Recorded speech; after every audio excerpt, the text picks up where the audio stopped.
Isang mapagpalang araw-gabi sa inyong lahat. Tawagin niyo ako sa pangalang Ray. At ibabahagi ko lang din po sa inyo itong kwento ng kaibigan ko sa akin.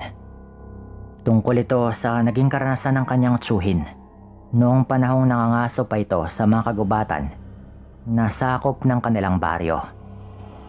Hindi nga lang niya nasabi sa akin kung anong taon nga ba ito nangyari. Pangangaso noon yung ginagawa ng kanyang tiyuhin. Ayon dito, marami-rami na rin yung nahuhuling hayop ng kanyang tiyuhin. Lalo pa at wala nga siyang kompetisyon noon.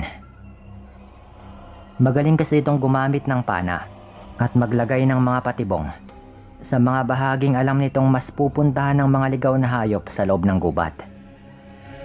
Sa buong buhay niyang ginagawa yon, wala pa siyang nakaengkwentrong kakaibang karanasan tuwing mag-isa lang ito sa loob ng gubat. Dahil hindi rin naniniwala yung kanyang tito sa mga elemento at aswang. Gayong para sa kanya ay katang-isip lamang yung mga yon. Hanggang sa dumating nga noon yung pagkakataon na hindi inaasahan ng kanyang tito. Hindi rin nito akalain na dahil sa pagpasya niyang tumungo sa kagubatang nasa kabilang baryo nila, ay magkakaroon siya ng kakaibang karanasan doon.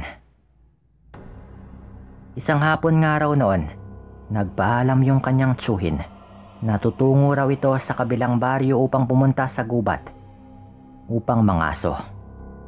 Naisa nang sumama ng kaibigan kong tawagin po nating Dodong sa kanyang tito. Ngunit hindi po ito pinayagan ng kanyang ama. At dahil doon, mag-isa ngang nagpunta sa naturang gubat yung kanyang tiyuhin. Nang makaalis ng araw yung kanyang tito, ay tinanaw na lamang siya ni Dodong. Marami rin itong dala na gagamitin sa kanyang pangangaso.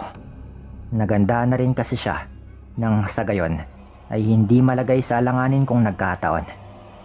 Naglakad naman noon yung kanyang tito patungo doon sa may dulong bahagi ng kanilang baryo. Dumiretso na rin kaagad ito sa loob ng gubat. Napunti rin niyang puntahan doon na sakop na nga ng kabilang baryo. Ayon pa sa kanyang tito, habang naglalakad daw siya papasok doon sa kagubatan, may kakaiba raw siyang naramdaman. Pero hindi na lamang po niya ito pinansin at pinagpatuloy pa rin yung kanyang paglalakad hanggang sa makapasok na nga ito sa gubat. Kagad itong naghanap ng pwesto kung saan nga niya ilalagay yung kanyang patibong at maging yung karne na ipapain niya sa mga hayop na posibleng naroroon sa gubat. Nang matapos ng araw niya, ay nagtago raw ito at nagmatsyag sa kanyang paligid. Sa hindi inaasahan, nakaramdam siya ng pagkaalinsangan ng paligid. Kaya't nagpasya nga siyang maghanap muna ng kahit ilog man lang o talon kung saan nga siya pwedeng maligo. Ibang-iba raw kasi yung pagkaalinsangan ng panahon na kanyang nararamdaman noon. Kaya't hindi nga siya nakatiis. Iniwan nga niya yung ilan sa kanyang mga kagamitan. At yung kanyang dala yung kanyang pana. Naglakad nga raw siya at naghanap ng talon sa may gubat na yon. Dahan-dahan pa siya sa kanyang paggalaw. At baka may makita siyang ligaw na hayop na pwede niyang panain. At nang makalayo-layo na nga raw siya, may naulinigan siyang tunog ng tubig. Dahil doon ay sinubukan niyang sundan yung ingay na kanyang naririnig upang tuntunin yung talon sa gubat base nga sa kanyang naririnig na ingay. Habang papalapit nga siya sa may talon doon, mas lumakas daw yung tunog ng tubig. Kaya't batid niyang tama nga yung kanyang dinadaanan. Makalipas pa nga yung halos 5 minutong paglalakad nito, ay natunton na rin niya yung talon kung saan nga nagmumula yung ingay ng tubig na kanyang naririnig. Sabik na tumungo yung kanyang tito sa naturang talon at walang pagdadalawang isip na lumusong doon. Tinamasa niya yung malamig na tubig ng naturang talon at pansamantalang nakalimutan yung kanyang pakay na pangangaso sa kagubatang yon. Ganon nga yung sitwasyon nang may maulinigan itong igik ng baboy. Mabilis itong nagpalingalinga sa kanyang paligid. Ngunit wala naman siyang nakita. Patuloy nga yung pag-igik na kanyang naririnig at sumagi na rin daw sa kanyang isipan ang patibong na kanyang ginawa. Dahil doon ay dali-dali raw na umahon sa tubig yung kanyang tiyuhin at patakbong tinungo yung bahagi kung saan nga siya naglagay ng patibong. Habang papalapit nga siya ng papalapit doon, tama nga yung kanyang hinala. Naroon nang gagaling yung pag-igik na kanyang naririnig. Gayong palakas rin ito ng palakas habang siya ay papalapit. Nakaramdam naman ng tuwa noon yung kanyang tsuhin, gayong kahit wala pa siyang 1 oras sa loob ng gubat, ay meron na kaagad siyang nahuli sa kanyang patibong. Noong tuluyan nga siyang makalapit sa patibong na kanyang ginawa, ay may nakita nga siyang baboy ramo roon. Nakahandusay na ito sa lupa at tila hirap na makaalis sa patibong na kanyang ginawa. Mabilis nga niya itong nilapitan at walang pagdadalawang isip na ginilitan sa kanyang leeg. Bumulwak naman noon yung dugo ng naturang hayop, kaya hinintay na lamang niya itong tuluyang mawala ng buhay. At nang masiguro nitong wala ng buhay yung naturang baboy, kinuha na nga niya yon sa kanyang patibong. Subalit, gano'n na lang yung gulat niya nang mapansin na nakamulagat pala yung mga mata ng hayop. Tila nakaramdam ng kakaibang takot noon at kaba yung kanyang tsuhin. Nang titigan nga nito yung mga mata ng baboy ramo, animoy namumula daw kasi yon. Ngunit nang kusutin nga niya yung kanyang mga mata, ay nakita niyang normal naman yung mga mata nun. Dahil doon ay tila nawala yung kaba takot na kanyang nararamdaman. Habang ganon nga yung nangyayari, nakarinig siya ng mga pagyabag na papalapit sa kanyang kinaroroonan. At dahil doon ay mas binilisan pa nga niya yung kanyang pagkilos at kaagad ding nagtago. Naisip pa nga ng kanyang tito na baka isa pa yung ligaw na baboy ramo at matsyempuhang matulad pa sa isang nauna. Kaya't magiging 2 na yung kanyang maiuwi kapag nagkataon.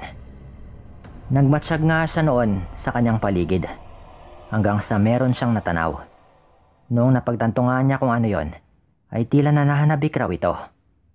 Pero nang tuluyang makita niya yung papalapit sa kanyang patibong, ganoon na lang daw yung gulat at pagkamangha niya, gayong hindi lamang 1 o 2 ang baboy ramo na paparating, kundi mga 5 sa kanyang bilang.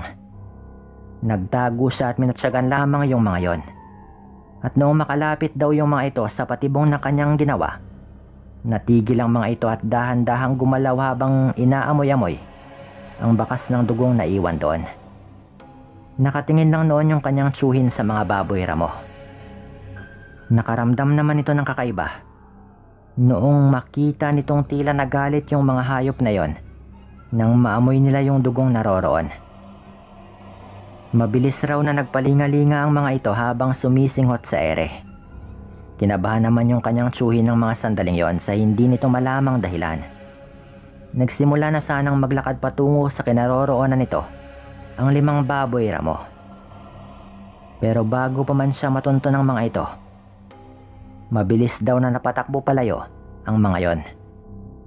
Dahil sa bigla silang nakarinig ng malakas na pagsigaw mula sa kinaroroonan ng mga tao. Galit pa nga raw yung baboy ramo na yon habang patakbong umalis. Hindi naman alam ng tsuhin ng kaibigan ko na may kakaiba sa mga baboy ramo na kanyang nakita. Hindi siya mapakali ng mga oras na yon at napaisip siyang baka tama nga yung hinala niya na may kakaiba sa mga baboy ramo na kanyang nakita. Dahil doon, pinili niyang iwan yung nahuli niyang baboy ramo at sinundan yung iba pang kasamahan nito na nagtungo sa may bahagi ng talon.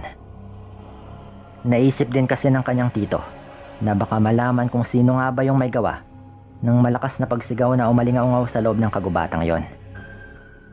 Patakbo nga siyang nagtungo sa may talon at nang naroroon na nga ito, naging maingat siya sa kanyang galaw.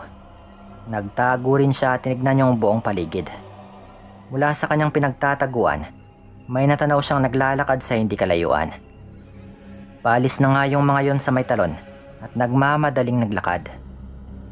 Natanaw nga ng kanyang tito na tila may taong kasama yung mga baboy ramo na yon, kaya't minabuti niyang sundan. Maingat at dahan-dahan siyang naglakad habang nakasunod sa mga yon. At dinala nga siya nito sa may gitna ng gubat. Nang tumigil nga yung mga ito sa paglalakad, ay nagtago rin yung kanyang tito. Sinubukan pa niyang asintahin yung isa sa mga ito. Pero ganoon na lang yung takot niya nang mapalingon sa gawi niya yung baboy ramo. Maging yung babaeng kasama ng mga hayop na yon ay napalingon din sa kanyang direksyon. Tila naninigas siya sa kanyang kinatatayuan nang mapansin ito na hindi normal yung mga mata ng mga yon. Nagbabaga kasi yung mga mata ng mga ito at tila galit na galit habang nakatingin sa kanya.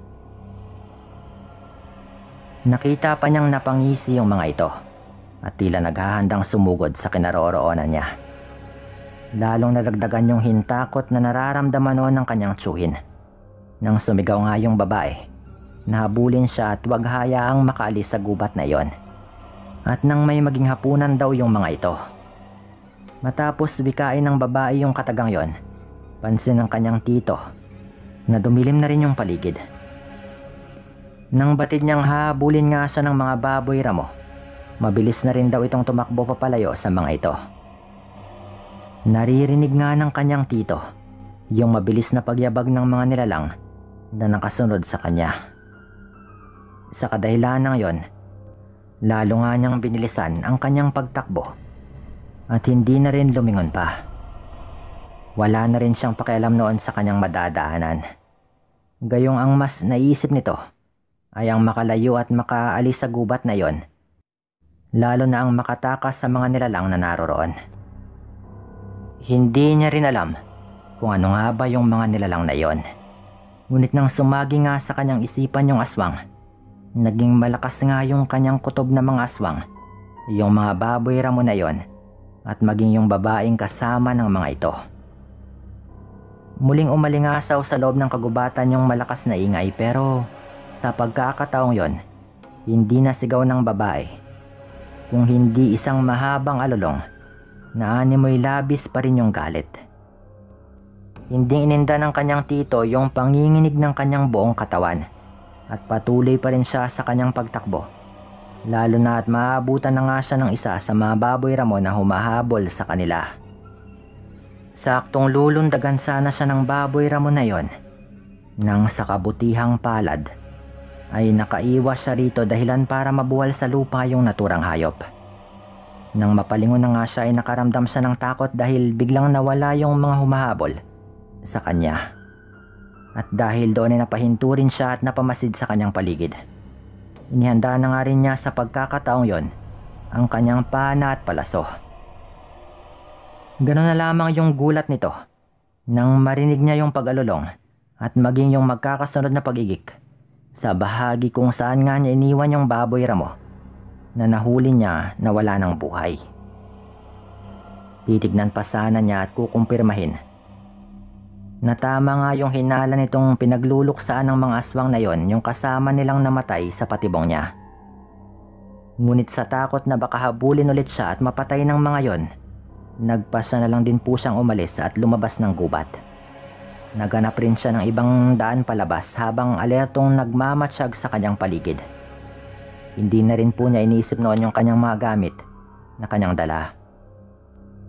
At ang mas mahalaga sa kanya ay nakaalis nga siya sa kapahamakan sa kagubatang kanyang pinasok. Nagtagumpay naman yung kanyang tsuhin na makaalis sa gubat na yon at makauwi sa kanilang bahay. Nagtaka pa raw si Dodong dahil gabi na nga ito nang umuwi mula sa pangangaso. Ngunit wala naman itong dala maliban sa kanyang pana at palaso. Nang tanungin nga nila ito kung bakit ito tumakbo at tila grabe yung takot, ikwenento na lamang daw nito yung kanyang karanasan. Hindi makapaniwala si Dodong sa naging kwento ng kanyang tito. At nagbantay rin sila ng gabing yon dahil baka nasundan daw yung kanyang tsuhin at balikan ng aswang na nakaengkwentro nito sa gubat. Pero sa kabutihang palad ay hindi naman po yun nangyari. Kahit ilang araw na nga yung nakaraan ay wala ring bakas ng aswang habang sila ay nagmamatsyag. Pero dahil sa naging karanasan nito sa gubat na yon, hindi na nga ito muling sumubok na mga aso. Naganap na lamang ito ng ibang trabaho at nagpakalayo-layo na sa takot na baka balikan pa talaga siya ng kauri ng aswang na nagawa niyang mahuli at mapatay. Dito ko na rin po tatapusin yung kwento at maraming salamat sa lahat ng mga nakinig.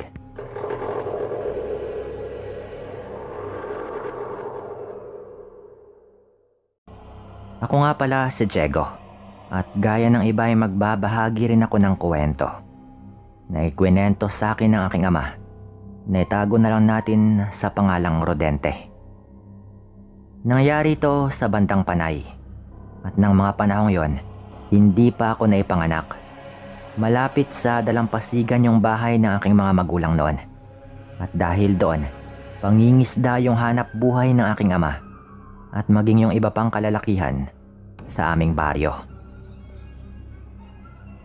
Kapag naman pumapalaot si tatay, sumasama siya sa ilang mga kaibigan. Ayon pa nga sa kanya ay mas mabuti nang may kasama na pumalaot. Dahil napakadelikado rin ng dagat lalo na kapag mag-isa ka lamang sa gitna nun. Imbis din na magkaroon ng kompetisyon sa pagitan ng mga mangingisda sa paghuli ng isda, minabuti na lamang nilang magtulungan. Sa kaparaan ng yon, makikita yung kanilang pagkakaisa at pagmamalasakit sa kanilang kapwa mangingisda. Wala namang naging problema noon sa kanilang baryo. Tahimik at walang kakaibang pangyayari lalo na sa mga mangingisdang pumapalaot mula gabi hanggang madaling araw.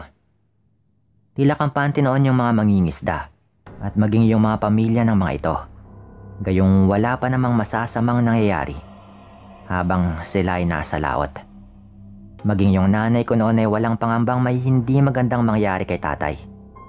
Bukod kasi sa marami siyang kasamahan, malimit na umayon yung magandang panahon sa kanila. Tandang-tanda ni tatay na buwan yun ng Hunyo nang magkaroon ng bagyo. Sa kadahilan ng yon, nangabanga silang mahirapan silang pumalaot, gayong maalon yung dagat.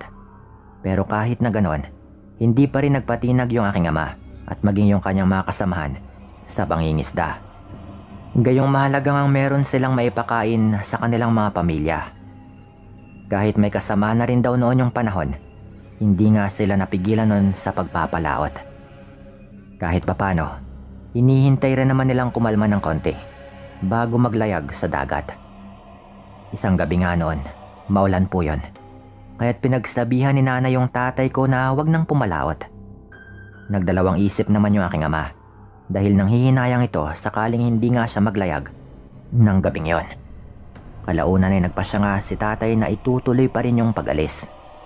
Kaya't wala namang nagawa yung nanay ko noon. Ang tanging nasabi na lamang nito sa aking ama ay ang hintaying tumigil yung ulan at mag-iingat habang ito ay nasa laot. Tanging pagtangulang naman noon yung naitugon ng tatay ko sa kanya at naghintay nga yung aking ama na tumigil yung ulan. Saktong tumila na nga yung ulan. Sinundo rin si tatay ng isa niyang kasamahan. Nagpaalam na lamang siya kay nanay noon at kaagad na ring umalis. Sa hindi may paliwanag na dahilan, kinakabahan daw noon si nanay at parang may kung ano sa kanya na gustong pigilan yung aking ama. Pero nang lalabas na sana siya upang sundan ito at pabalikin, nakalayo na raw si tatay at yung kasama nito. Wala nang nagawa yung nanay ko noon kung hindi yung hayaan yung tatay ko at manatili na lamang sa bahay habang nananalangin wala sanang masamang mangyari sa aking ama. Napagpasya na lang din ni nanay na matulog noon kahit pa na medyo nahihirapan siya gayong may kung ano pa siyang iniisip. Sa kabilang banda naman po noon, naging abala si tatay sa pag-aasikaso sa kanilang mga bangka. Nang masiguro nga nilang walang problema sa kanilang mga sinasakyan, ay umalis na nga raw sila. Dahil hindi naman ganun kalakas yung alon noon, hindi gaya ng mga nakarang gabi, matiwasay silang nakarating sa kanilang paroroonan. Kagad nilang sinagawa yung pagbaba ng kanilang mga lambat. At nang matapos, nagpasya nga silang maghintay habang nagmamatsyag sa kanilang paligid. Hindi rin nila maiwasan yung matsyagan yung panahon dahil tila dumidilim nga yung kalangitan. Hudyat na may namumuo na namang ulan. Makalipas nga noon yung halos 10 minuto, nagulat na lang sila nang biglang bumuhos yung malakas na ulan. Dahil doon ay nagpasya na muna silang iangat ang kanilang mga lambat. Napakalakas ng ulan ng panahong yon, na sinamahan pa ng kulog at kidlat.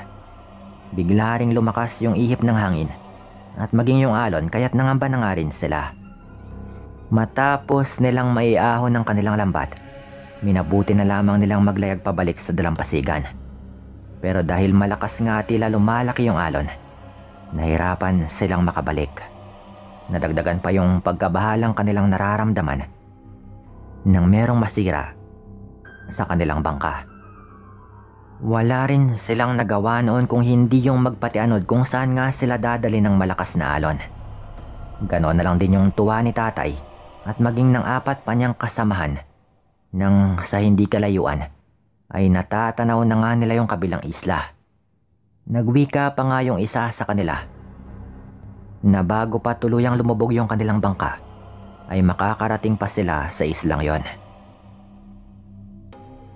Nang halos ilang metro na lang sana sila mula sa dalampasigan nang nagpasya nga silang langoy na lamang yon. Pinagtulungan nilang hilahin yung tali ng bangka hanggang sa marating na nga nila ang dalampasigan. Naghanap sila ng mapagtatalian nun nang hindi tumatangay ng malalaking alon. At nang matali nga nila yung bangka, naghanap nga sila ng masisilungan. Nilalamig na sila ng mga sandaling yon. Ngunit wala naman silang malalapitang mga tao sa naturang isla. Gayong wala namang kabahayan sa bahaging yon kung saan nga sila napadpad. Minabuti na lang nilang magyakapan hanggang sa hindi rin nila namalayang nakatulog na pala silang lahat. Nakakatawa man pero ganun daw talaga yung kanilang ginawa. Kampante naman silang walang tao o kung anumang mababangis na hayop doon. Kaya't mahimbing rin yung kanilang naging pagtulog. Naalimpungatan na lamang noon yung tatay ko nang makaramdam siya ng pananakit ng kanyang tiyan. Saktong tumila rin noon yung ulan. At medyo tuyo na rin yung kanyang damit pang itaas. Napatingin yung tatay ko sa kanyang mga kasamahan at napagtantong kulang sila ng isa. Nagpalingalinga siya sa paligid, ngunit hindi niya makita yung isa nilang kasama. At dahil doon, napagpasya ng aking ama noon na maglibot-libot sa paligid. Kahit panaliwanag lamang ng buwan ang nagsisilbing liwanag ng mga oras na yon. Dahan-dahan siyang naglakad dahil ayaw rin niyang magising yung kanyang ibang kasamaan. Tahimik niyang nilibot noon yung paligid upang hanapin yung isang nawawala. Habang naglalakad nga raw yung tatay ko, sa hindi kalayuan ay may naulinigan siyang ingay. Pag-akala niya ay kasamahan na nga niya yon, kaya't mabilis siyang naglakad patungo sa bahagi kung saan nga niya naulinigan yung ingay. Noong palapit ng palapit yung tatay ko sa parteng yon, hindi niya maiwasan yung makaramdam ng kakaiba. Napatingin pa siya sa buwan noon. At noon lang nga niya napansin na bilog rin pala ito. Nagpatuloy siya sa kanyang paglalakad. Hanggang makarating nga siya roon, ay bahagya siyang napasilip mula sa kanyang kinatatayuan. Nang makasilip na nga yung tatay ko, nanlaki yung kanyang mga mata. At hindi niya maiwasan yung makaramdam ng takot. Bumilis yung tibok ng kanyang puso habang napapatakip siya sa kanyang bibig. Pinanood lang ng aking ama yung 2 mabalahibo at malaking aso na nilalapa ang kanyang kasama. Abala ang mga ito sa kanilang ginagawa sa kawawang kasama ng tatay ko. Habang pinipigilan ng aking ama ang masuka nang makita nitong takam na takam ang mga yon sa lamang loob at karne ng kanyang kasamahan. Nanlumo rin noon yung tatay ko dahil wala man lang siyang magawa ng mga sandaling yon. Natatakot din siyang sitahin yung nilalang gayong alam niyang hindi normal yung mga ito. Sumagi sa isipan ng tatay ko na aswang yung mga nilalang na yon. Kaya't mas nahintakutan siya at nanginig. Nasa ganong sitwasyon yung aking ama nang biglang natigil yung mga aswang sa kanilang pagkain sa walang buhay na kasama ni tatay. Nakita niyang napasingot sa ere yung 2 aso na tila alam ng mga ito na mayroong ibang tao sa kanilang paligid. Nataranta noon yung tatay ko dahil sa pag-angil ng mga dambuhalang nilalang. Kaya't hindi niya napigilan yung kanyang sarili na mapatakbo. Dahil sa mabilis na pagyabag ni tatay, marahil ay narinig yon ng dalawang nilalang. At sa pagkakataong yon, umalulong yung mga ito. Kaya't pinanindigan ng balahibo yung tatay ko. Malakas din yung kanyang kutob na nagtatawag ng iba nilang kasamahang aswang yung dalawang malalaking aso. Napalingon din siya noon at napagtantong gumagalaw yung mga dahong nadadaanan niya. Kaya't batid niyang nakasunod sa kanyang mga yon. Mas binilisan pa nga ni tatay yung kanyang pagtakbo hanggang sa makabalik nga siya sa kanyang mga kasama noon. Nagising na rin at inaayos yung kanilang bangka. Nang makita siya ng kanyang kasamahan, ay napatanong yung mga ito kung nasaan nga ba siya nanggaling. Hindi na yun sinagot ng tatay ko. Bagkus ay napasigaw siya sa kanyang mga kasamahan na sinusundan siya ng mga aswang. Hindi rin niya naitago sa mga ito na kinain na nga ng nilalang na yon ng isa nilang kasama. Tila hindi naman naniniwala yung mga kasama nito. At nagtaka nga yung mga ito. Pero paulit-ulit na sinabi ni tatay yung tungkol sa mga aswang na humahabol sa kanya. Ngunit hindi nakikinig yung kanyang mga kasama. Walang ano-ano, nakarinig sila ng magkakasunod na pag-alulong. Kaya't nanlaki nga ang kanilang mga mata. Nagsilapit sila sa kanilang bangka na noon ay naayos na ng kanilang isang kasama. At saktong pagkalapit nga nila sa kanilang bangka, nagsilabasan yung halos higit sa mga 10 naglalakihang aso. Nakaramdam sila ng takot dahil doon. Lalo na't nagbabaga yung mga mata ng mga nilalang at mabalasik na nakatingin sa kanila. Napapadila rin yung mga ito. Naanimoy gutom na gutom sa karne ng tao. Umakyat naman sina tatay sa kanilang bangka na noon ay nasa dagat. Akma sanang lalapit sa kanila yung mga aswang. Pero natigil ang mga ito nang hindi nila inaasahan. Napawika nga yung isa nilang kasama. Natakot umano yung mga ito sa tubig dagat. Gayong tulad ng asin, ay pwede silang mapahamak kapag nabasa nga sila nito. Nagalit pa nga ang mga ito dahil sa ginawa ni na tatay. Magkakasunod na napaangil at napaalulong yung mga nilalang na iyon. Kaya't nanindig yung balahibo ni na tatay. Walang ano-ano. May naririnig pa silang mga pagyabag na paparating. Tumambad naman sa kanilang isa pang dambuhalang aso na daladala, ang gutay-gutay. Nakatawan ng kasamahan nila. Halos napaduwal naman sila noon. Dahil sa kanilang nakita, hindi nga nila natiis yun. At nasuka na nga sila nang makitang nilantakan yun ng mga aswang. Sa takot na baka matulad sa kanilang kasamahan, mabilis nga nilang nilisan yung islang yon. Dahil abala ang mga yon sa kanilang ginagawa, hindi rin napansin ng mga aswang. At hindi rin naman sila makalusong sa tubig. Nagawa ngang makalayo ni na tatay doon sa pangpang. Kahit na medyo maalon ay wala silang naging pakialam. Dahil ang mas mahalaga sa kanila ay ang makauwi sa kanilang mga pamilya. Tinanaw na lamang nila yung dambuhalang mga hayop na noon ay walang tigil sa pag-alulong dahil nakatakas nga sila.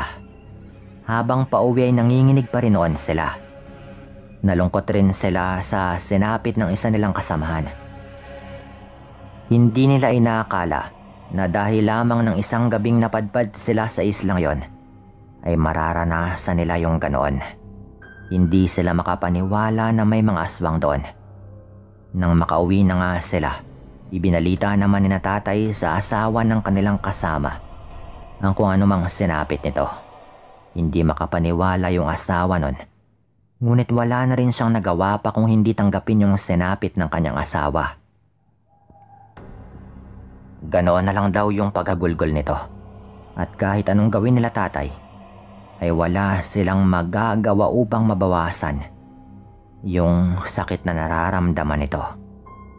Nang mag-umaga na nga noon, pinuntahan ng kanilang ibang kababaryo yung naturang isla. Pero hindi na nga nila nakita yung katawan ng kasamaan nila tatay. At ang tanging bakas lamang ng dugo yung naroroon. Napag-alaman nilang may nakatirang nga roon, ngunit hindi sila ng usisa. Gayong baka yun nga yung mga aswang. Lalo at matatalim daw yung kanilang mga tingin sa kababaryo nila tatay. Ikinalungkot nila yung pagkawala ng kanilang kasama, pero hindi yun naging dahilan para magtigil sila sa pangingisda. Hindi na lang sila bumalik pa sa lugar na yon. Wala naman din kasi silang ibang magagawa dahil yun nga yung kanilang kinabubuhay. Hanggat maaari daw ay nag-iingat na lang sila at hindi nagpapaabot ng hating gabi kapag nangingisda. Nagdadala rin sila ng mga armas upang pangproteksyon kung sakaling meron pa sila ulit na makaengkwentro sa mga hindi inaasahang pagkakataon. Dito ko na rin tatapusin yung kwentong ito. Maraming salamat sa lahat ng mga matyagang nakinig, lalong-lalo na sa ating narrator. Paalam.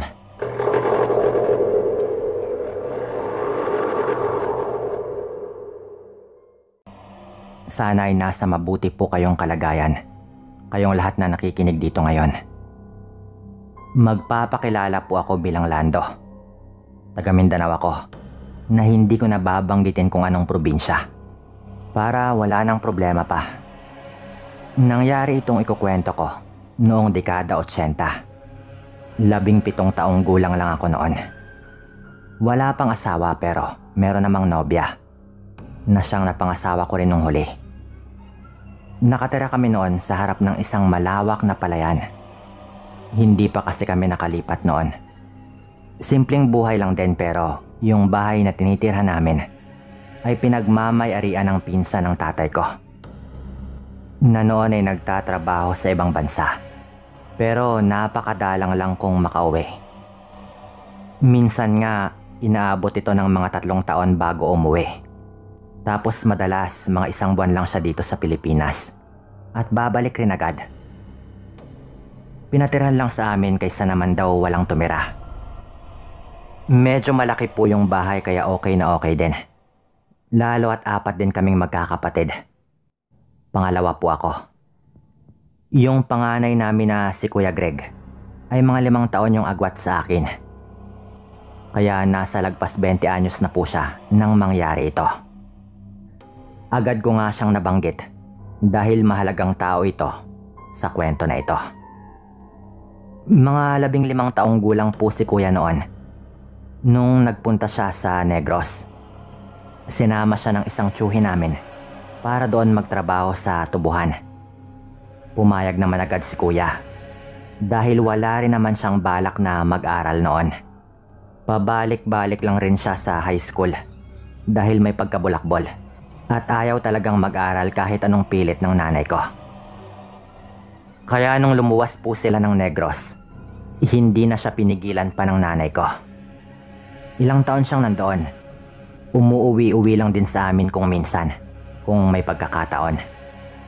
Mabait naman yung kuya ko. At pagdating sa trabaho talagang mapagkakatiwalaan. Dahilan para makuha niya ang tiwala ng isa sa kanyang amo doon sa tubuhan. At kinuha itong caretaker ng isang bahay.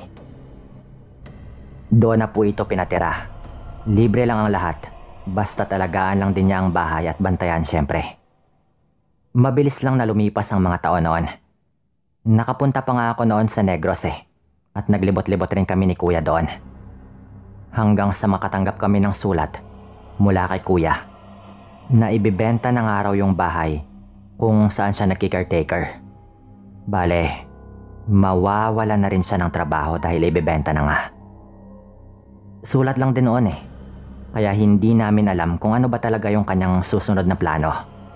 Nabanggit naman niyang maghanap ng trabaho pero hindi malinaw sa amin kung dito ba sa lugar namin sa Mindanao siya uuwi o mananatili siya doon sa Negros. Hindi rin muna ako nagkolehiyo noon dahil balak ko munang mag-ipon, kaya tumigil muna ako ng 1 taon. Ito na yung panahon kasi na nasa 17 na ako. Tulad nga ng sabi ko kanina. Nagbubungkal kami ni tatay ng lupang pagtataniman namin ng gulay sa likod ng bahay noon. Nung bigla ang dumating si Kuya Greg. Narinig agad namin yung kanyang boses Kaya nagmadali kaming tumayo ni tatay para tignan doon sa harap ng bahay namin. At siya nga yun. Pero ikinabigla namin na meron siyang dalang babae. Hawak-hawak pa niya yung kamay nito na halatang nobya nga niya. Kahit nabigla, siyempre masaya naman kami. Nung kabataan kasi ng kuya ko, lagi na lang po itong busted. Hindi nga namin nakalain noon na merong papatol sa kanya, lalo at bukod sa napakatorpe. Badoy din talaga kung pumorma, yung kuya ko. Humihingi na ako agad ng tawad kung sakaling mapakinggan mo to, kuya. Basta, yun na nga. Hindi naman namin iniisip noon na ito na pala ang simula. Simula ng kababalaghan na dahilan kung bakit nagpadala ko dito. Pinakilala ni kuya ang babae sa pangalang Margie. Kaya tinatawag namin siyang Ate Margie bilang paggalang. Sa totoo lang, mas matanda rin po ito kay kuya nang siguro mga 10 taon mahigit. Medyo malayo ang kanilang edad. Sa totoo lang, mas malapit pa nga yung edad ng nanay ko at ni Ate Margie. Dahil teenager lang din yung nanay ko nung manganak siya kay kuya. Sa unang pagsasalo namin sa hapunan, iba na agad ang napansin ko. Tuwing kinakausap namin siya, lagi itong nakayoko. Pero medyo malikot yung mata. Pangiti-ngiti ng konti pero hindi makatingin ng diretso. Akala ko noon baka nahihiya lang. Siyempre, unang araw pa lang eh. Lumipas ang mga araw hanggang sa isang umaga. Agad naming ikinabigla nang madatna ng bunso naming kapatid na naglalaro sa labas noon ang isang nakakatakot na pangyayari. Nagmamadali itong pumasok at iyak ng iyak. Binabanggit niya ang pangalan ng alaga naming aso. Pinakalma ko muna ito at mahinahong tinanong. Doon na po nito nasabi na yung alaga daw naming aso patay na raw at gutay-gutay daw yung katawan. Nagtaka ko agad noon. Kaya pinuntahan ko yung tinuturo niyang lugar kung saan niya nakita yung aso. Doon na po tumambad sa akin yung alaga naming gutay-gutay na nga ang katawan. Nilalangaw na rin yon. At wasak po talaga yung tiyan. Yung ibang bituka nito, nandoon pa. Pero karamihan sa mga lamang loob, wala na. Parang yung ulo lang po nito, yung natirang maayos pa. Yung tiyan po nito parang nilapa at binuksan ng sapilitan. Nung makita yun ng tatay ko, siyempre, litong-lito rin siya kung anong nangyari. Kung ano-ano ang naisip namin noon. Baka inatake ng mabangis na hayop na naligaw doon banda. Lalo at may malapit din doon na kagubatan. Naisip rin namin na baka napagtripan lang ng mga napadaan na mga barumbado. Dahil baka tinatahulan nga sila. Pero yung itsura kasi ng sugat, hindi talaga yung tipong sinaksak. Isa pa, wala naman ding masyadong mga bahay doon banda, kaya bihira lang talagang may mapadaan. Habang nagkakagulo sila, pumasok ako ng bahay noon para uminom ng tubig. Doon na ako muling may napansin. Nakabukas ng bahagya yung kwarto nila Ate Margie. Si kuya naman ay nasa labas nga ng bahay. Hindi ko napigilang mapatingin noon, lalo nung mapansin kong dali-daling may nilagay na damit sa bag. Si Ate Margie. Puno kasi yun ng mansa ng dugo. Pagkatapos nga po niyang gawin yon, naupo ito sa higaan at bigla na lang itong umiyak. Sa punto na yon, bigla na niyang napansing nakatingin ako at dali-dali niyang pinahid ang kanyang luha at sinarado ang pinto. Ang problema, nakita ko na eh. Dugo ang damit yung kanyang nilagay sa kanyang bag, na parang tinago niya muna sa ilalim ng kanilang kama dahil doon siya nakayoko bago niya kinuha yung damit at nilagay sa bag. Litong-lito po ako noon. Pero alam ko sa utak ko na maaring may koneksyon yon sa nangyari sa alaga namin. May kinalaman si Ate Margie sa nangyari doon sa patay na aso. Pero bakit nga ba ito umiyak? Yun yung tanong ko noon. Hindi ba niya sinasadya? Sa isip ko din noon. Pero tumatakbo na talaga sa utak ko na baka aswang, yung nobya ng kuya ko. Hindi ko lang yun magawang sabihin kay kuya o kahit kanino sa loob ng bahay. Hindi ko din alam kasi kung paano ko sasabihin at baka nagkamali lamang pala ako ng akala. Kumakain kami ng tanghalian na noon. Sinabawang bangus pa yung ulam namin at panay yung tingin sa akin ni Ate Margie. Siguro ay nag-aalala na baka meron nga akong nakita sa kanyang pinagagawa. Nung kumakain na kami, bigla itong nagsuka ng nagsuka. Napakalansa raw kasi ng isda na ulam namin. Yung nakakatakot lang na nakakadiri rin. Yung kanyang sinuka ay talagang kakaiba. Nung makita ko yon, agad kong naisip ang nawawalang lamang loob nung namatay naming aso. Nagtinginan kami nila tatay noon sa totoo lang. Nadumihan rin yung kanyang damit dahil nga sa paulit-ulit nitong pagsusuka na hindi namin maintindihan. Kaya sinabihan siya ni kuya na maghugas na lang muna o di kaya ay maligo.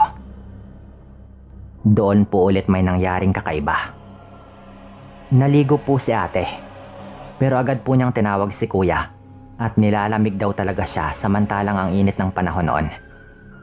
Hindi rin naman siya nilalagnat, kaya hindi namin maintindihan kung bakit bigla siyang nagkaganon. Nakita kong merong dugo ang damit. Nalalansahan rin siya sa isda.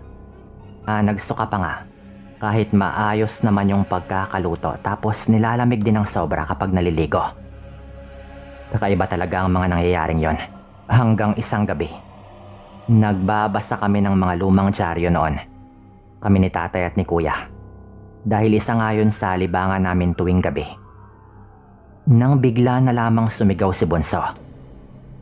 Sigaw na takot na parang may nakitang kung ano. Sumisigaw ito na meron daw aswang. Aswang daw si ate, na ang tinutukoy nga niya ay si Ate Margie. Agad na tinakpan ni tatay ang bunganga niya noon at pinakalma siya. Dahil kahit medyo malayo pa ang ibang mga bahay, baka marinig pa rin nila yon at magtaka sila. Tinuturo ni Bunso noon sa may manuka namin. Nandoon daw si Ate Margie at nakita raw niya itong nilalapa ang mga alaga naming manok. Nagtakbuhan po kami doon banda at daladala ko ang ilaw. Hindi ko pa man naiilawan mismo si Ate Margie. Nakita ko nang bukas nga yung pinto ng kulungan namin at may nagkalat ng mga manok na wala ng buhay. Nung tamaan nga ng ilaw si Ate Margie, nakita namin itong nakayuko doon lang din banda sa may kulungan. Parang wala sa kanyang sarili at nilalantakan ng isang manok. Parang nanlaki ang ulo ko noon na nagtatayuan ang buhok ko sa aking nasaksihan. Talagang sobra akong kinabahan. Kaming lahat nabigla eh. Punong-puno ng dugo yung kanyang bunganga. At talagang kinain nga niya yung manok. Napakagulo ng kanyang buhok. At hindi ko talaga makakalimutan yung kanyang mga mata na napakapula. Gulat na gulat yung kuya ko noon na pinatras nga niya kaming lahat. Yung tatay ko naman nagmadaling bumalik sa bahay. Pagbalik nga niya sa labas, meron na siyang hawak-hawak na buntot ng pagi. Pinatahimik kami ni tatay noon. Baka raw may makarinig sa amin at magkagulo pa. Sinabihan ni tatay si kuya na wag nang makialam pa. Iyak nang iyak yung kuya ko noon. Naagad ko siyang niyaka para pigilan siyang lapitan ng kanyang nobya. Makailang ulit tinawag ni tatay si Ate Margie sa kanyang pangalan, pero hindi ito sumasagot. Nung akmang gagamitin na ng tatay ko yung buntot ng pagi, bigla po yung natakot. Umatras agad yun palayo. Hanggang sa parang bigla itong natauhan. Gulat na gulat siya sa mga nangyari, na parang hindi niya alam kung ano ang kanyang pinaggagawa. Iyak lang siya ng iyak. Nahalatang nandiri sa kanyang sarili. Nilagay niya ang kanyang isang daliri sa loob ng kanyang bunganga na sinusubukan niyang isuka ang kanyang nakain pero hindi niya magawa. Ang sabi niya, hindi daw talaga niya alam kung ano ang nangyari. Wala raw siya sa kanyang sarili. Gulong-gulo po kami noon pero tinulungan po ni tatay at ni kuya si Ate Margie. Pinahugasan lahat ng dugo. Ang sabi ni tatay noon, ilihim daw muna namin. Bumalik po sila noon sa Negros para ipagamot si Ate Margie. Sumama pa nga po sa kanila yung tatay ko eh. Pero umuwing bigo si tatay noon. Ang sabi nito, hindi na raw kayang gamutin pa ng kanilang mga napuntahang albularyo. Marami-rami na raw kasi yung nakain. Mga ilang araw po yung nakalipas pagkatapos umuwi ni tatay. Umuwi na rin po yung kuya ko. Yung nangyari po noon, kinuha ng pamilya niya si Ate Margie. Yung kuya ko naman ay talagang nalungkot noon. Nagkahiwalay po sila ng kanyang jowa. Masakit yun para kay kuya pero wala siyang magawa. Huling balita po namin, namatay daw si Ate Margie. Hula namin hindi talaga kaya ng kanyang katawan yung nangyayari sa kanya. Biktima lang rin siya. Hinawaan ng pagkaaswang. Ito yung malagim at malungkot na pangyayari sa buhay namin noon. Lalong-lalo na sa kuya ko. Pero meron namang ibang nakilala si kuya at nagkaroon din ng kanyang sariling pamilya. Hanggang dito na lang po itong kwento ko na ito at maraming salamat po sa inyong lahat.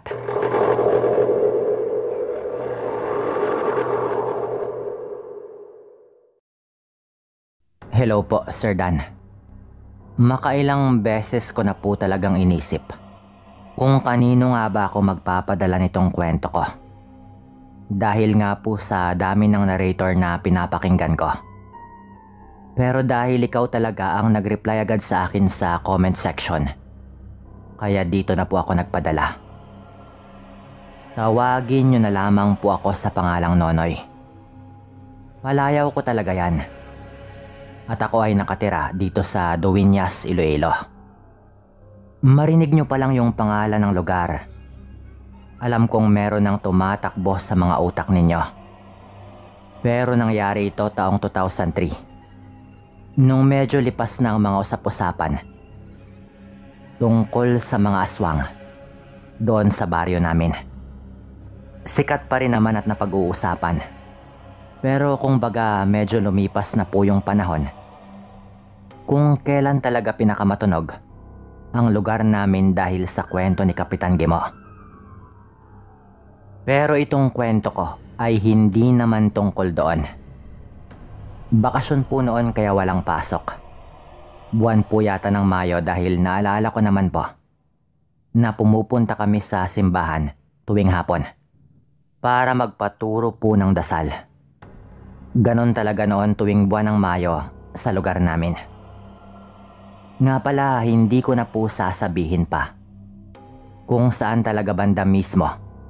Basta sakop po ng Dueñas. 12 yata ako ng mga panahon na iyon. Dahil naalala ko na mag-high school na po ako noon sa pasukan. Pero dahil bakasyon pa naman, puro laro lang po muna yung inaatupag naming mga bata noon. Hindi tulad ngayon na 12 anyos pa lang, nakailang jowa na at iba na ang trip sa buhay. Noong araw, pag mga ganong edad tulad namin, wala pa talagang masyadong alam sa buhay. Lalo na nga po sa mga probinsya. Palagi po kaming nasa labas noon. Naglalaro kasama ang iba pang mga kabataan sa lugar namin. Hindi naman ganon karami ang mga bahay doon banda sa amin. Pero karamihan po kasi noong araw, medyo marami talagang mga anak. O baka doon lang din po banda sa amin. 5 po kaming magkakapatid eh. Pero yung iba po naming mga kababaryo, mas marami pa pong miyembro ng pamilya. Bihira ka pong makakita noon doon sa amin na 1 o 2 lamang ang anak sa kanilang pamilya. Kaya marami talagang mga bata doon sa amin. Isa nga po sa nakahiligan naming laruin noon ay ang taguan. Madalas po simula hapon hanggang abuti na po kami ng gabi. Sa larong taguan din po nagsimula ang kakaibang pangyayari dito sa kwento kong ito. Naglaro kami kasama pa ang ibang mga bata. Siyempre kapag taguan, lahat talaga ng posibleng pagtaguan nasubukan na rin namin Nagtago kami noon sa isang tuyong sapa. Natuyo na po kasi ito dahil sa tag-init. Doon po kami mismo sa loob. Maliit lang po yon pero dahil mahaba po yung mga damo sa gilid, pwede rin po talaga siyang pagtaguan. Lumipas ang ilang minuto at unti-unti nang nahahanap ng taya yung ibang nagtatago. Yung taguan po kasi namin dapat hanapin talaga ng taya yung lahat ng nagtatago, tapos yung pinakauna po nitong nahanap yung magiging sunod na taya. Isa lang po ang kasama ko noon, ang kaibigan kong si Jonel. Nakikita po namin noon sa malayo na doon na po banda papunta yung taya sa aming laro. Alam po namin ni Jonel na mahahanap po kami nito doon. Kaya lumipat nga po kami ng pwesto. Mahaba naman po yung mga damo. Kaya tumakbo lang po kami habang nakayoko. Napadpad nga po kami doon sa may bahay banda ni Mang Ariel. Kababaryo po namin. Doon kami banda sa may kusina po nila. Bihira lang kaming mapadpad doon. At madalas pa hindi kami lumalapit doon banda sa bahay ni Mang Ariel. Dumidilim na rin noon dahil hapon na rin kaming nagsimula. Marami pong mga tanim na bayabas doon. Nung una, kumuha lang po kami ng bunga. At hindi talaga kami umalis dahil ayaw po naming magpahanap doon po sa taya. Habang kumakain po kami ng nakuha naming bunga ng bayabas, nakarinig po kami bigla na parang may kung anong nakakadena na nagwawala. Pinakinggan po naming maigi at meron pong nag-aangil. Doon ang galing ang tunog, sa loob ng bahay ni Mang Ariel. Siyempre kami po ng kaibigan ko, sumubok po kaming sumilip at mukhang hindi naging magandang ideya ang aming ginawa. Ang alam po namin, dalawa lang po sila ng kanyang asawa yung nakatira doon sa bahay. Yung kaisa-isa po nilang anak ay nasa Maynila na po nagtatrabaho. Medyo matanda na po kasi silang nag-asawa. Kaya isa po si Mang Ariel at ang kanyang asawa. Doon po sa bihirang-bihira lang na iisa lamang yung anak doon sa baryo namin. Yung kusina po nila Mang Ariel, medyo marami na pong mga butas. Gawa lang po sa tabla yung dingding ng bahay. At sobrang luma na rin po nun, kaya marami ng butas. Dumapa nga po kami ng kaibigan ko noon para sumilip po doon sa mga butas. Habang ginagawa po namin yon, mas nagiging klaro po sa amin yung aming naririnig.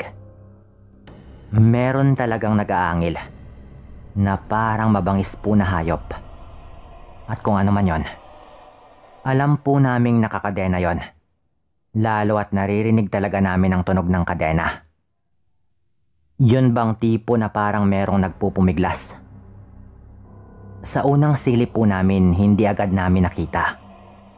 Lalo at yung ilaw po sa bahay ay medyo luma na rin po yung bombilya, na parang hindi na rin magtatagal. Ilang sandali pa, meron pong nagsalita na parang galit po yung tono na boses po ng babae. Pasigaw po itong humihingi ng makakain. Doon na po namin natumbok kung nasaan po ito banda nakapwesto. Nakakadena po ito habang nasa isang sulok po ng kusina, malapit sa may mesa. kaya hindi agad namin napansin. Nagwawala po ito. At ang kakaiba, naglalaway rin. Kilala po namin yung babae. Walang iba kundi yung asawa ni Mang Ariel na si Aling Josephine. Buwagag po yung buhok nito at talagang naglalaway. Nakadapa rin po ito na parang wala sa kanyang sarili. Maya-maya pa, naglakad po papunta doon si Mang Ariel na merong dalang plato. Ang sabi po nito, babalik na rin bukas yung manggagamot. Kaya hindi kita pwedeng pagbigyan sa hinihingi mong buhay na hayop. Pakiusap, bumalik ka na sa dati. Wika po nito. Kaya nagtayuan agad ang balahibo namin noon. Nanlilisik po yung tingin ni Aling Josephine, kahit sa kanyang sariling asawa. Ganito na lang ba tayo tuwing gabi? Kinikilabutan na ako sa'yo. Hindi ka na makakilala ng tao eh. Sambit pa po noon ni Mang Ariel. Sabay nila pagpo nito yung plato doon po sa sahig. Nung ginawa niya iyon, parang hayop na nilantakan ni Aling Josephine yung nasa plato. Doon ko na po napansin na parang hilaw yon na karne. Dahil kitang kita ko po mula sa aming kinalalagyan. At hindi lamang yon. Habang kinakain yun ni Aling Josephine na parang wala na sa kanyang sarili, nakita talaga namin ni Jonel na bukod sa labis na paglalaway, meron ding mga pangil si Aling Josephine. Hindi ako pwedeng magkamali, lalo at kitang-kita yon dahil sa paraan ng pagkain na ginagawa ni Aling Josephine. Habang nangyayari yon, napansin kong nanginginig na po sa takot si Jonel. Na ganun rin naman po yung aking pakiramdam noon. Sa ganun pong edad, dapat nga po sumigaw na po kami noon sa takot at tumakbo. Pero hindi namin ginawa. Ramdam ko po noon yung mga kalamnan ko na talagang nanginginig dahil sa kaba. Pero sinenyasan ko po si Jonel na pilitin niyang tumahimik. Napasili po kami ulit noon nung magsalita po ulit si Mang Ariel. Ang sabi po nito sa kanyang asawa, sa tinatakbo ng lagay mo, mukhang tama nga siguro ang albularyo na napakababa ng tsansa mong magamot. Aswang ka nga talaga siguro na, Josephine. Sambit pa po noon ni Mang Ariel. Nahalatang litong-lito na rin po sa mga nangyayari. Nakalimutan na po namin ni Jonel noon ang nilalaro naming taguan. At sa totoo lang, gusto na po naming umuwi noon agad. Dahil doon ay hindi na talaga namin kinaya ang mga nasaksihan namin. Kaya tumayo na kami at aalis na po sana. Ngunit dahil sa pagkataranta at kaba, nasagi po ni Jonel ang mga nakatumpok na bote at lata doon po banda. Nagkandatumba talaga yon at naglikha ng ingay. Tumakbo na ako noon, pero itong si Jonel, imbes na tumakbo ay lalo pang natigilan. Dahilan para makita siya agad ni Mang Ariel. Ako naman hindi ko na rin magawang iwang mag-isa doon ang aking kaibigan, kaya agad nga po akong bumalik. Pero dahil po doon, pati ako ay tinawag din po ni Mang Ariel. Mahinahon naman yung boses nito at hindi ko rin talaga maiwan si Jonel, kaya lumapit na talaga ako. Hindi ko rin talaga alam bakit ko pa ginawa yun eh. Siguro dahil alam ko naman na hindi naman masamang tao si Mang Ariel. Nagtanong ito agad sa amin kung meron ba daw kaming narinig o nakita. Doon na po kami hindi nakatanggi at inamin po namin na narinig at nakita namin yung lahat. Nanginginig pa yung mga labi namin noon kapag nagsasalita dahil nga po sa takot. At dahil nga po nasa labas kami, ayaw naman po ni Mang Ariel na merong ibang makarinig. Kaya pinapasok po nito kami sa loob ng bahay. Hinila lang po kami nito papasok po doon sa kanilang bahay. Doon na po namin mas malapitang nakita ang kanyang asawa na nakatali ng kadena. Kahit saan ko po tignan, hindi talaga yon ordinaryo. Nag-aangil pa nga po ito na parang hindi kami kilala nung nakita nito kami. Galit na galit lang po ito. Nahalatang wala sa kanyang sarili, kaya ganon ka-agresibo. Nakakatakot po yung mukha nito. Ang sabi po ni Mang Ariel noon, huwag naman daw sana naming husgahan ang kanyang asawa. Dahil hindi naman daw nito ginusto ang mga nangyari sa kanya at nahawaan lang din. Ipinapagamot daw nila pero tatapatin daw kami nito. Na mukhang alanganin na raw talaga na gamutin pa ang kanyang asawa.